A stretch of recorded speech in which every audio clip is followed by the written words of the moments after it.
Chiefs advised to stay neutral in politics. Time for news are live on GBC24 and GTV. Good evening and you are welcome. My name is Yoko Kakutre. And I am Micheline Taka. Now, the consultant director of the GBC24 Center for Traditional Leadership at the University of Professional Studies, Accra, UPSA, Lepura Alhaji MND Jawula, has advised chiefs to be neutral in their dealings with political parties in the country. He said the chieftaincy institution is a respected one which should not be involved in partisan politics. Lepura Alhaji MND Jawula was speaking at the closing of a 5-day training program for chiefs, traditional councils, as well as regional and national House of Chiefs in Accra. The chieftaincy institution has since time immemorial been very much respected. Considered wise and intelligent, chiefs have been arbitrators or played quasi-judicial functions in traditional communities, settling disputes and punishing wrongdoing. In recent times, however, some chiefs have been in the news for the wrong reason, such as illegal sale of land, which have led to long-standing litigation and conflicts. Most recently, some have been found to be throwing their weight behind particular political parties. The GBC24 Center for Traditional Leadership at the University of Professional Studies, Accra, was therefore established to train chiefs to manage their resources effectively and to behave as expected. For 5 days, chiefs and queen mothers drawn from various traditional areas in the country were taken through courses such as leadership, governance, conflict management, negotiation, and documentation skills. The consulting director of the GBC24 Center for Traditional Leadership, Lepura MND Jawula, said through such courses, traditional rulers would have deeper understanding of the institution that they lead. Our discussions have become deeper and more meaningful. Our participants have said so many things that have baffled some of us. So I know that when you get out there, you will be the face of this department. You will inform your people to come and acquire knowledge that will help them in the governance of the traditional areas and to support the state for us to have more peace.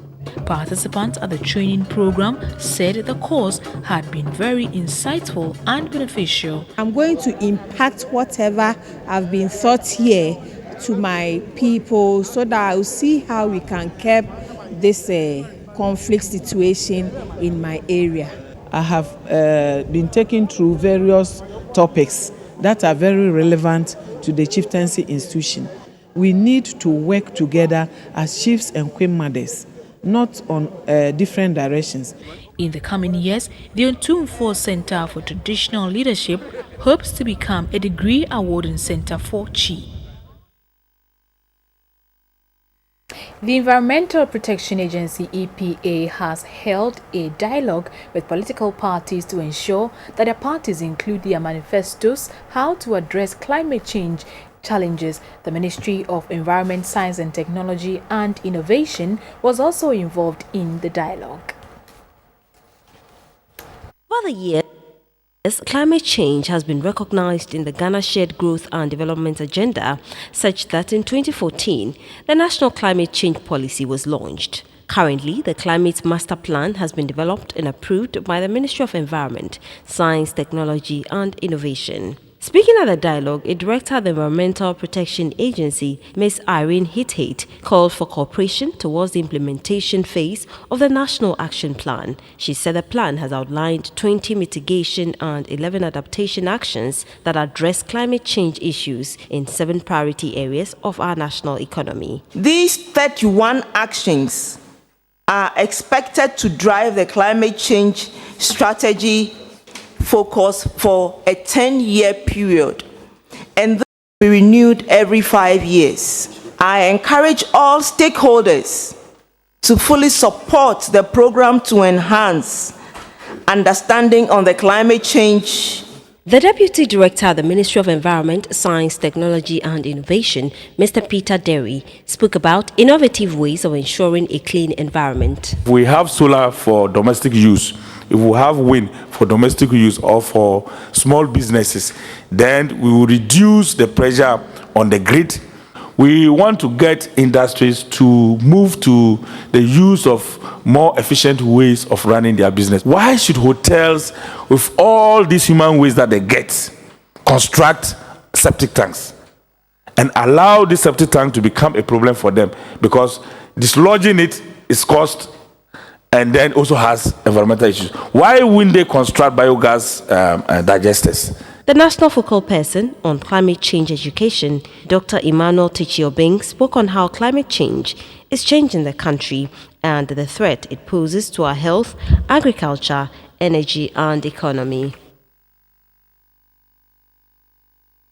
The National Women's Conference of Islamic Mission Secretariat held at Sampa in the Bunafo region focused on the role of women in ensuring peaceful elections. The National Secretary of the Women's Wing of the Secretariat, Mariam Nketia Suleiman, admonished Muslim women to educate the youth to eschew acts that could degenerate into violence.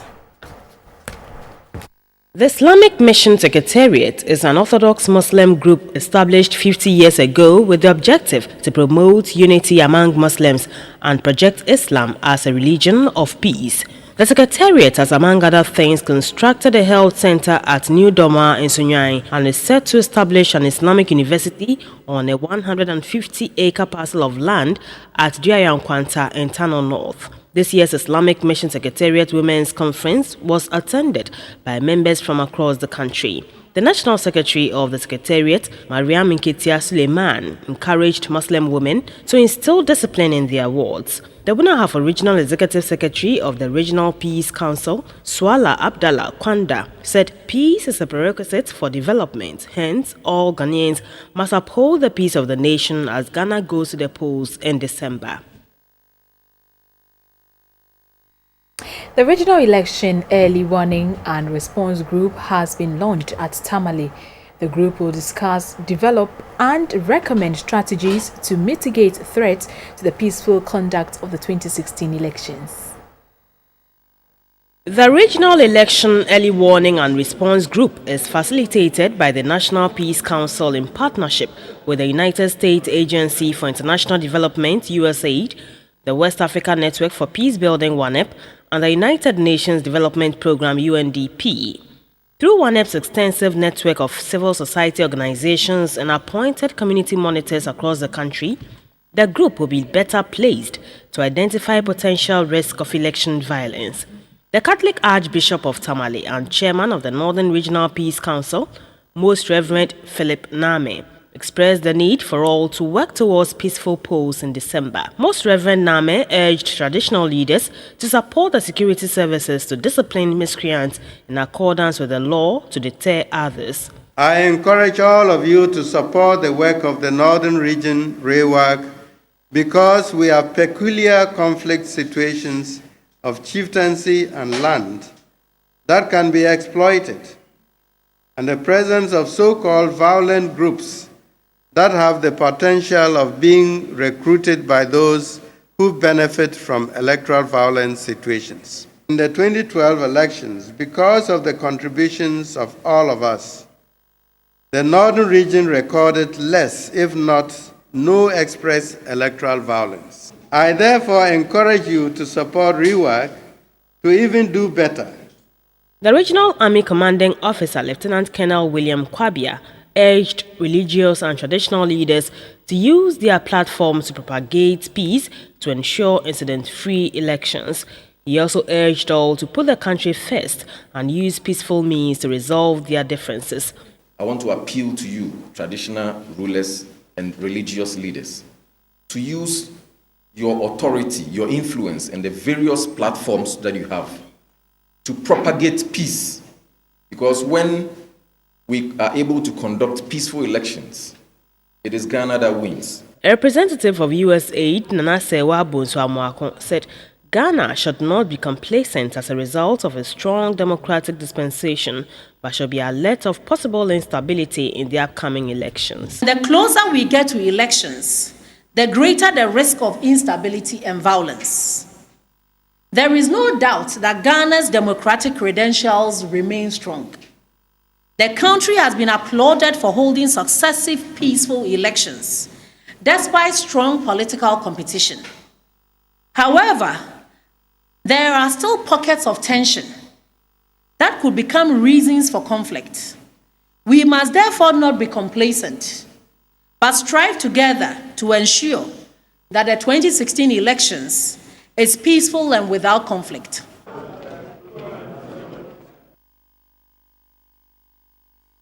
The Bole District Security Council (DISEC) has launched investigations into circumstances that led to a gas explosion that claimed the lives of 9 people and injured several others at Tinga. The accident occurred when a truck conveying construction materials and some medical consumables to the Wa Government Hospital reportedly exploded upon reaching Tinga. The Bole District Police Commander ASP David Azuma said 3 bodies are yet to be identified by their relatives. The explosion also destroyed buildings around the scene. According to eyewitnesses, the vehicle was transporting items including iron rods, oxygen gas and other medical consumables to the Wa Regional Hospital. The eyewitnesses claim the explosion occurred when the vehicle drove through numerous speed ramps on the highway, but the police said they cannot confirm the cause of the explosion and that investigations are ongoing. ASP Azuma David is the Bole District Police Commander. Fire service have to come in, maybe if they also have some technical idea to prove that these gas cylinders might be the cause of the explosion. So we've not got there yet until the cylinders who are intact, or none of the cylinders, 3 cylinders, none of them exploded. So we are still investigating to know exact cause of the explosion. Abdul Abubakari has visited the injured and families of the deceased to sympathize with them. He donated undisclosed amount of money to the victims to assist with their medical bills. Of course, whatever monies that we have donated, we are hopeful that could help in helping them to secure the medical reports for them to be able to proceed with any other processes. In a related development, a 26-year-old Galamsey operator was shot dead and another person was injured in an armed robbery attack at Tinga. The victims, identified as Abu Idi and Muhammad, were reportedly attacked by the robbers on their way from Gui, a mining site.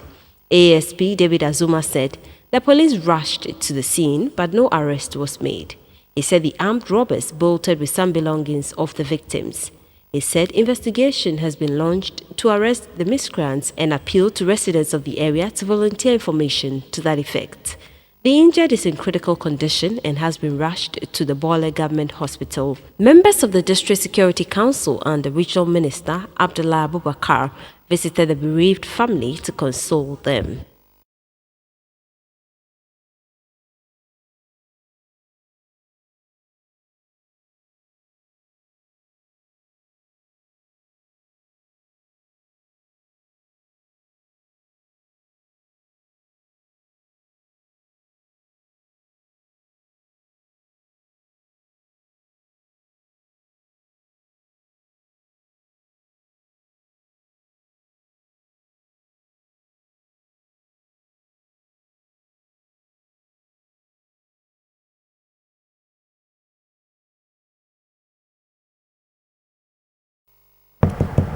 Thank you very much for staying with us.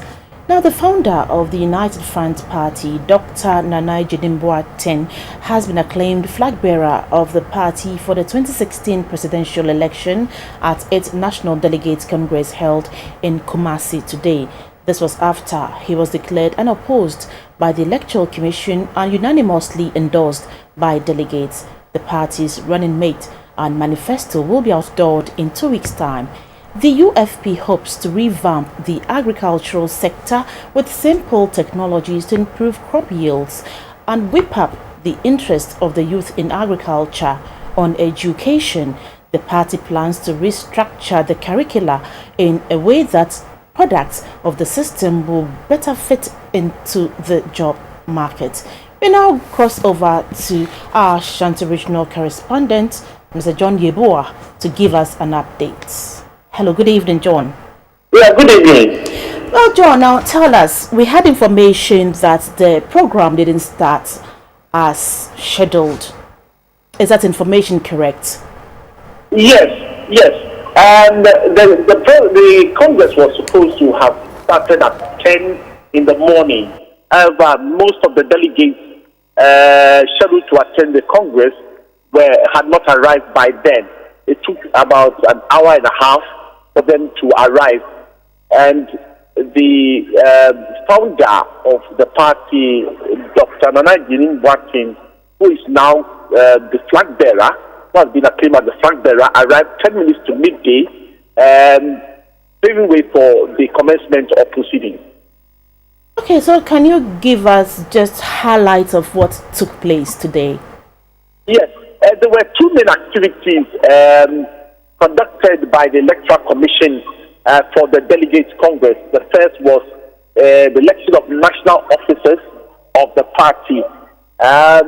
And according to the Deputy Ashanti Regional Director of the Electoral Commission, Lawrence Sapon, who led a team of officials from the Commission, as at the close of nominations,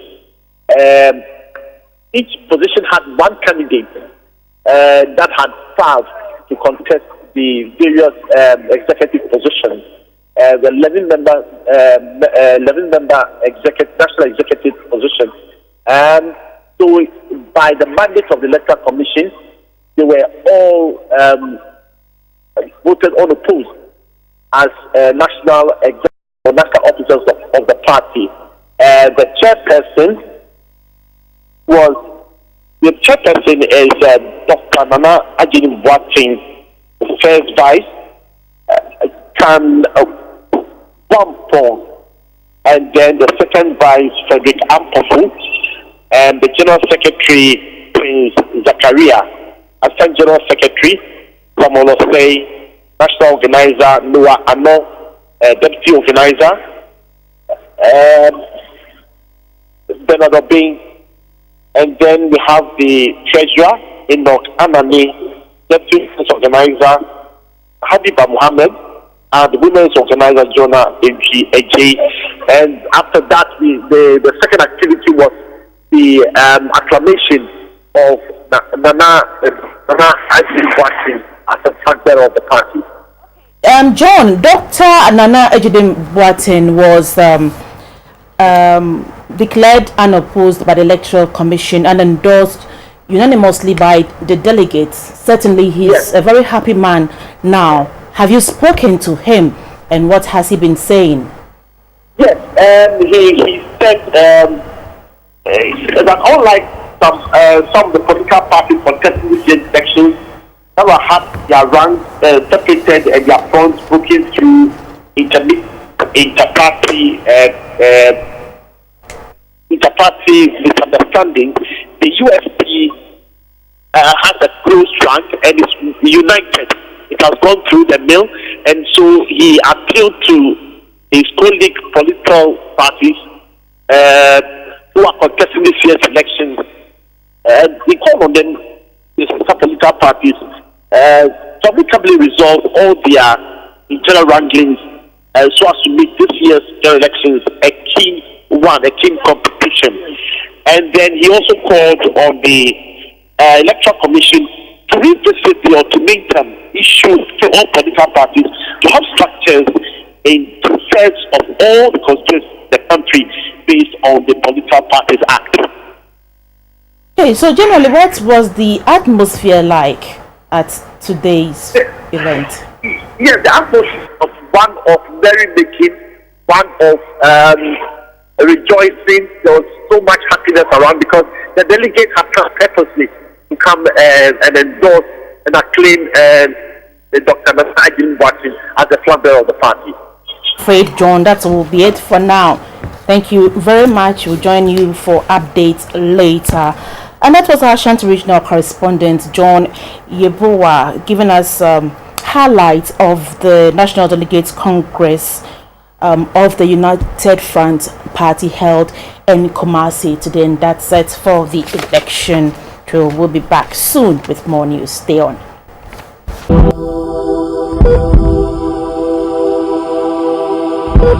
Welcome to the health segment, is brought to you by kindness of FPAC. FPAC, it blows your pain away.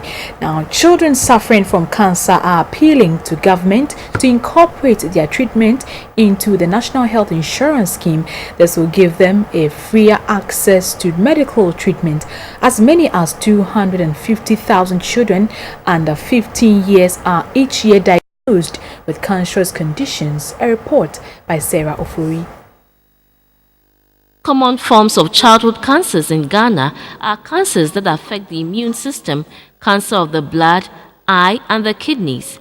Very little is known about the causes, and children exhibiting symptoms of cancer are often not diagnosed early because there are few specialists. The situation is worsened by the fact that those in existence are concentrated in the key cities of Accra and Kumasi, leaving little or nothing in the outposts. Thus, regional and district health facilities usually do not have the skill to detect symptoms. There are only 3 specialists in pediatric oncology in the country, and Dr. Catherine Segbefia is one of them. Every one child in Ghana who is diagnosed, there are 3 or 4 who remain undiagnosed. There are many reasons for this. Healthcare workers don't always recognize that symptoms that children are presenting with could be cancer. Families may not always recognize that symptoms are serious and require immediate assessment and hospitalization. Unfortunately, sometimes it's also because there's lack of access. Access could be geographic. There are only 2 centers in Ghana that treat childhood cancers, and yet there are children all over Ghana who require this care. And there's the financial bit of it as well. Childhood cancers are not covered under health insurance, and so people have to pay out of pocket. There's also something we call supportive care or lack of supportive care. So it's things like good nutrition, it's things like having blood and blood products, it's things like being able to manage pain, it's things like even providing psychosocial support for families. Celestine Danso is a parent who lost her son to childhood cancer. Praises in Cancer and Nelly Kwakukwe are also survivors of childhood cancer, and they speak about the harrowing experiences they went through while battling the cancer in their formative years. There is little or no funding for childhood cancer care. Treatment is expensive and may take years to complete. Families have to travel long distances or relocate to centers to seek care. They lose their means of livelihood and income in the process. These and many factors are significant barriers to a child billed to start treatment. We know that there are treatments that are available. We know that those treatments can work. And that if we deliver those treatments in a timely way, that we can have more survivors to come and talk to us, and fewer children need die. But we need to do more. You've also heard that the drugs for children with cancer are not yet available on the National Health Insurance Scheme. We hope that that will change one day. In the meantime, World Child Cancer will do what it can to help with the costs of drugs for people, but it won't be enough until it is taken over by the government and the government do it through the health insurance scheme. About 400,000 children with cancer have been targeted by the World Child Cancer to improve care for them in Bangladesh, Cameroon, Ghana, Malawi, Myanmar, and the Philippines. Catriona Bath is a celebrity actress in the United Kingdom and an advocate for child cancer.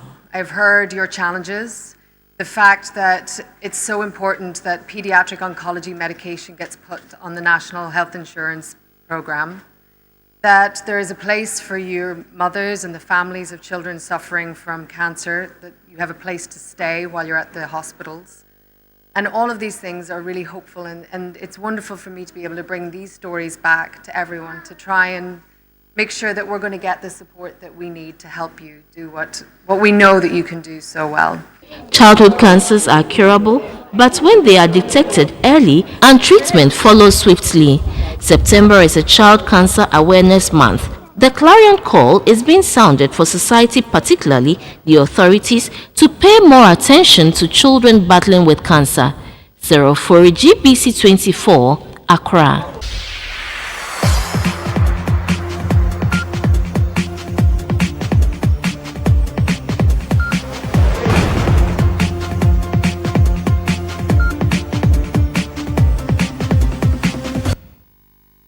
Ourselves in the world of sports. The Black Stars of this Amovibi of Rwanda. The game was the final qualifier for the 2017 AFCON in Gabon. The Stars were the first to score through Samuel Tete in the first half. The visitors equalized through a free kick in the second half. The result means Ghana finished the qualifiers on 14 points, with Rwanda second with 7 points. Picked his spot, controlled the ball very well. He knew that a goalkeeper was off his mark. Single the side, Aruna. Drops it down. Oh, that is glorious! And the Muhajiri, the man who they describe as a fantastic playmaker, but how he was able to bend the ball in there for this wonderful goal to Rwanda. The kick was well taken, well struck.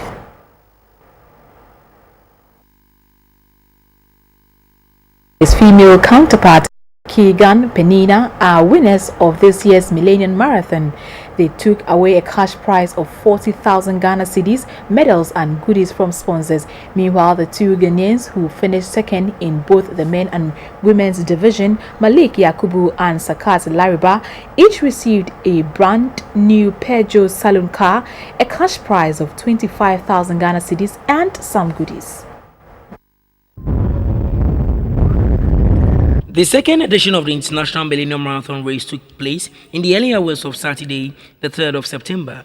Athletes numbering more than 1,000 participated in both the 21-kilometer race and the 5-kilometer family fun race. The 21-kilometer race started from the Black Star Square through the High Street, Wattle Road, the Kwame Nkrumah Avenue, or the Rollins Park area to the Liberation Road. From there, the runners went through the National Theatre to the Independence Avenue, the 37 Military Hospital Road, then to Elwak Sports Stadium, Bema Camp Road through Trade Fair, La Beach Road and back to the finish point, the Black Star Square. At the end, last year's losing finalist in the men's category, George Njiragi from Kenya came first. Ghana's Malik Yakubu came second with another Kenyan, Alex Kumeli, finishing third. In the ladies category, Kenyan Keegan Pena Jepkoech beat Ghana's young sensation Sakas Lariba from the Upper East region to the first position. The top 300 runners all received medals for their participation.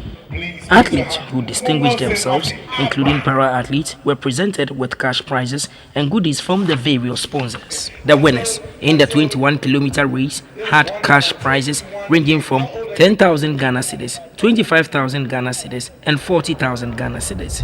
The Minister for Youth and Sports, Nilante Vanderpoy, presented the first ski to Ghana's Sakat Lariba from the Upper East region for being the first Ghanaian woman to cross the finish line. Malik Yakubu was also presented with his car keys, also being the first Ghanaian to cross the finish line. This year's Millennium Marathon was geared towards promoting healthy lifestyle and peace. Here are some reactions from some of the athletes. It's again, I've been here for a month and I came here on September. So I came here on August. I was here for a month. I would train at Bema Camp, I trained with a coach. And my coach was not there, he traveled. So he would give me the program and he'll be there. So I would do well. And so today was the 21 kilometers, the Bruno Marathon. So I did well. So everybody watch me and they pray for me. And means I'll pray to God that will lead me through so that I can go far. This one is small, so I can go far for it. I'm Penina Keegan from Kenya. I'm happy to be the first today. Almost 3 months there, I was training for this race. So I'm great. I'm very, very happy to be the winner of today Millennium Marathon. The difference is about now the course. The course of last year, they changed the course, although it was so good, that course. Train hard so that you win easy and just believe in God. Everything will be okay.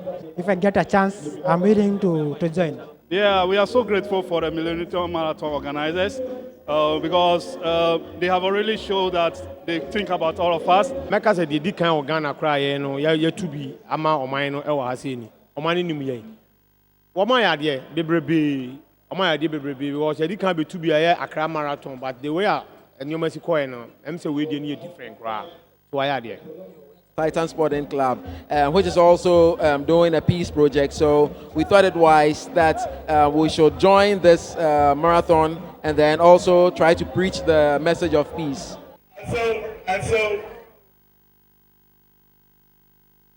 Also, some of the officials that graced the occasion say they are happy at the enthusiasm shown by the participants. They gave the athletes a thumbs up and for turning up in their numbers.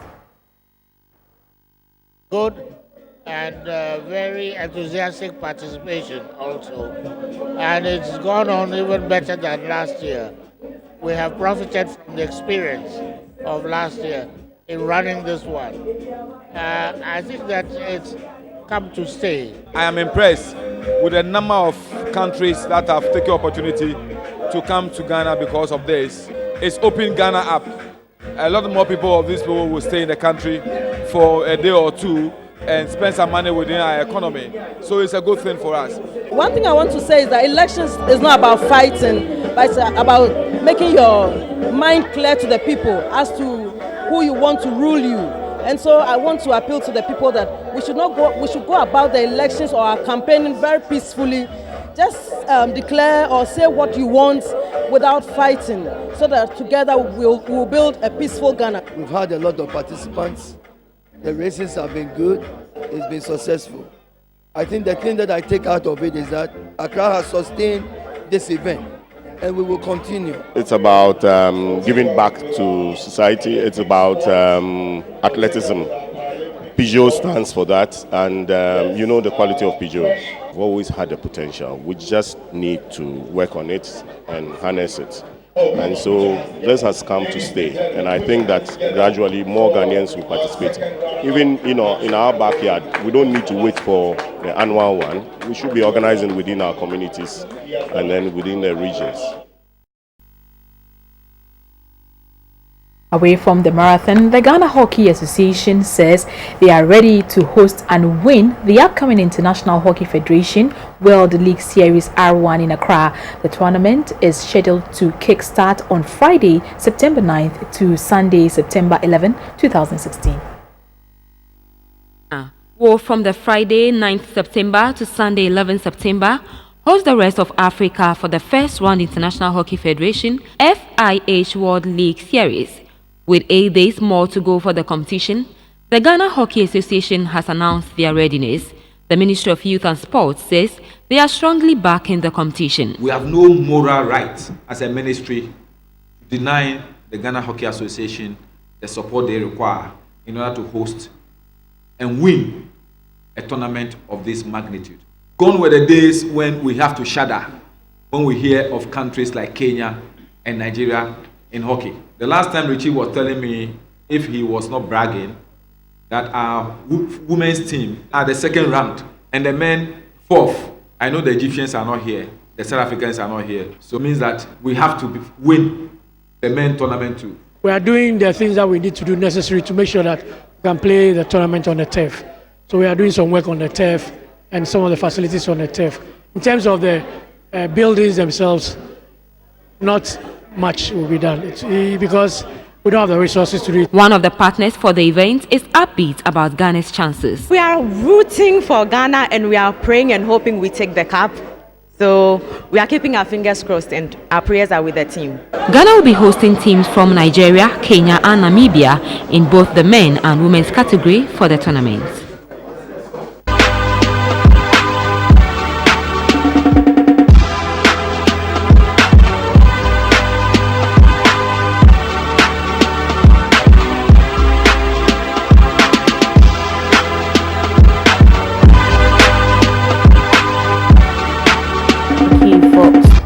On and on a rather sad note, the remains of Ghanaian gospel artist Danny Nete were laid to rest in the early hours of today after final funeral rites at the forecourt of the State House in Accra. Danny Nettie died on 15 July after a sudden illness.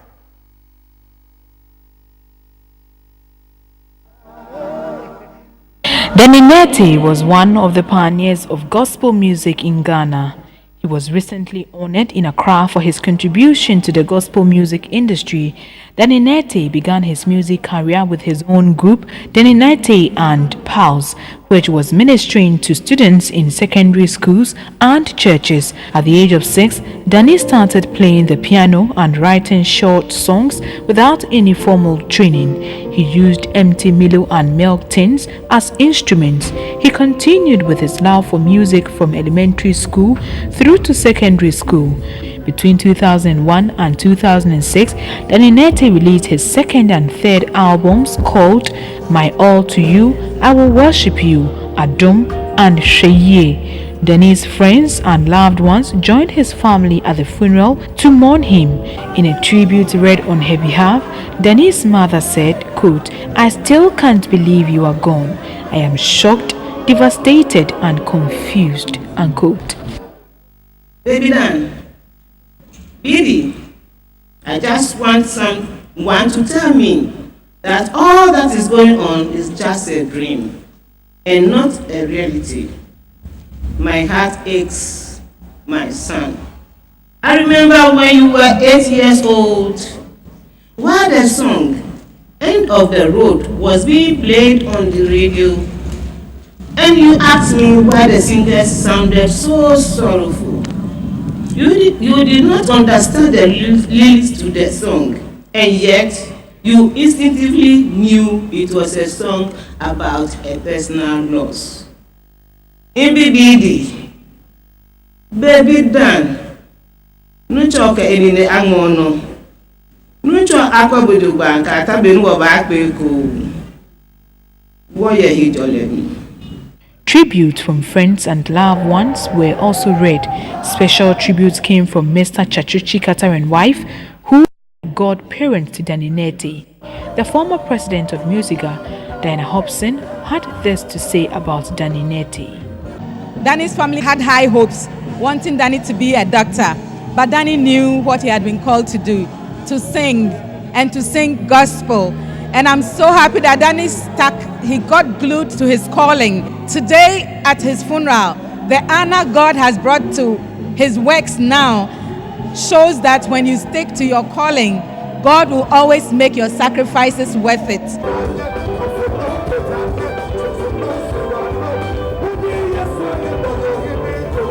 And on that note, we end the news for now. Thank you so much for watching. We come your way again at 10:30 with news tonight. Good evening.